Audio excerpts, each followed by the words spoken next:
When we think about DOK, Carl Webb's work in the area of leveling questions and assessments and tasks, we really want to explore what the levels mean and why we have them.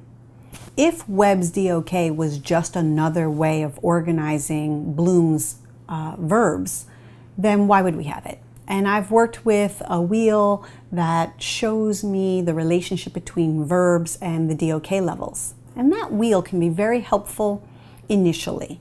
It's a way to connect Carl Webb's DOK to prior knowledge about Bloom's verbs. But the truth is, they're not that easily aligned. DOK, or depth of knowledge, is not just another way to organize Bloom's verbs. Well, what do I mean? I mean that I can have you list something that's very simple. So the verb list could be DOK1 or recall.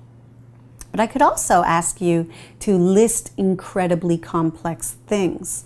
And so the verb list doesn't automatically put me at DOK1. It might in fact be DOK3, strategic thinking. So I struggled with this initially, and so I turned to a good friend of mine, Karen Hess, and I asked her to help me really understand the levels of DOK1, recall, 2, basic skill, 3, strategic thinking, and 4, extended thinking. And I asked her to help me get better at identifying how my assessments actually connect to DOK levels. And she shared with me a chocolate chip cookie unit, and I'd like to share that with you now. She started off saying, I have a chocolate chip cookie unit. And so rather than think about my skills, which would really be Bloom's taxonomy, I want to think about my questions. And by thinking about my questions and my tasks, that's going to help me identify the DOK level of what I have going on. And that's what Webb was designing it for. So she said, what kind of questions would you be asking to find out if the children can recall the basic information about a chocolate chip cookie? Well, I said, okay, well, what does a chocolate chip cookie taste like? And that would be describe a chocolate chip cookie. Or what does a chocolate chip cookie look like? So that might be describe the shape and the colors. I might say something about who eats chocolate chip cookies. Why do we eat chocolate chip cookies? This is all information that would say, can I recall the basic information about what a chocolate chip cookie is and why they exist? So that's DOK level 1, basic recall. She said, that's good. Now let's think about DOK level 2. DOK level 2 is looking for a basic skill. What is a skill a child would do with a chocolate chip cookie? Well, you could bake a chocolate chip cookie, or you could sell a chocolate chip cookie. Just as 2 examples. What kind of questions would we be asking for DOK level 2? How do I bake a chocolate chip cookie that tastes like a chocolate chip cookie? How do I follow a recipe? What are the ingredients that I need to think about for a chocolate chip cookie? This would all be tasks or assessments that would be connected with a DOK2 level, basic implementation of the skill. So now we go to DOK level 3. This is where whatever you did at DOK level 2, you'll mess with it. So now the questions are, how do you bake a chocolate chip cookie at a higher altitude? How would you bake a chocolate chip cookie, but you're missing a key ingredient? So now the child must think about substitution. I'd like you to bake a chocolate chip cookie, but your oven broke. So now we have problem solving, creative thinking. In fact, all of the highest levels of Bloom's taxonomy could be found in DOK3 assessments.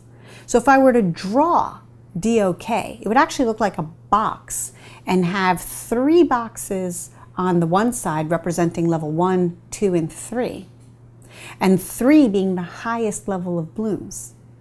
And then 4 would be a rectangle off to the side. And the reason that we have that is we want to make it clear that DOK level 4 does not mean harder. I know, it's misleading. It's a linear sequence, 1, 2, 3, 4. Logic would say the 4 was the hardest. So what we really want to show here with this graphic is that 4 is an extension. It's extended thinking. which means at any level of Webb's DOK, I can go sideways. And that would be the extended thinking, or what we would be looking for transfer, which is why Webb created the DOK. So back in our chocolate chip cookie unit, where we had 1, 2, and 3 strategic thinking being all that creative work, doubling recipes, halving recipes, how would we go sideways? So let's do the first one. DOK 4, messing with DOK 1. Our original concept was the chocolate chip cookie. So how do we go sideways? I could say to the students, how would you design a better cookie? What if I have some students who absolutely didn't like chocolate chip cookies the whole time? It could happen. And if they don't like the chocolate chip cookies the whole time, they've been sitting here struggling. But we would say design a healthier cookie. Now we have kale cookies going on. All right, so we left the concept chocolate chip cookie and we're moving into other spaces. It's transfer of knowledge, it's extended thinking. It can also be personalized learning because now the children can take it in their own direction. And last but not least, this is why we say DOK 4 is an entry point. Some children will engage with DOK levels 1, 2, and 3 and sit through the chocolate chip cookie work just because you said they were going to get to design their own cookie. You might have some aspiring Mrs. Fields options where they're sitting there saying, I want to design a really good cookie. I'm going to study in context all this material, level 1, 2, and 3, so that I can do this effectively. So DOK 4 can be an entry point for learning. DOK 4, messing with DOK 2. Well, when last our heroes met, they were actually baking chocolate chip cookies. That was the skill. So how can I extend that skill? Well, what are other things we can bake? The in-context work was baking cookies. So if a child extends it and transfers the knowledge and says, well, I can bake a cake, I can bake brownies, I can bake a casserole, I can bake a turkey. In this way, students are transferring their ability to follow a recipe and actually bake something to a completely different ingredient set. That's transfer of knowledge, extended thinking. DOK 4, messing with DOK 3. All right, so in context, they were baking cookies at a higher altitude or doubling recipes or doing substitution of ingredients. The students now can take the baking of a cake and doing substitution, or the baking of that casserole and doing it at a higher altitude. Again, all that critical thinking or analysis or synthesis or problem solving that they applied in context is just taken into any other context. And that's how you're going to maximize your DOK levels. So once again, it becomes clear that DOK 4 not only is an entry point, but it's a way to make that differentiation work for you. So in a classroom, I might have some students doing DOK 1, DOK 4, and other children doing a DOK 3, DOK 4.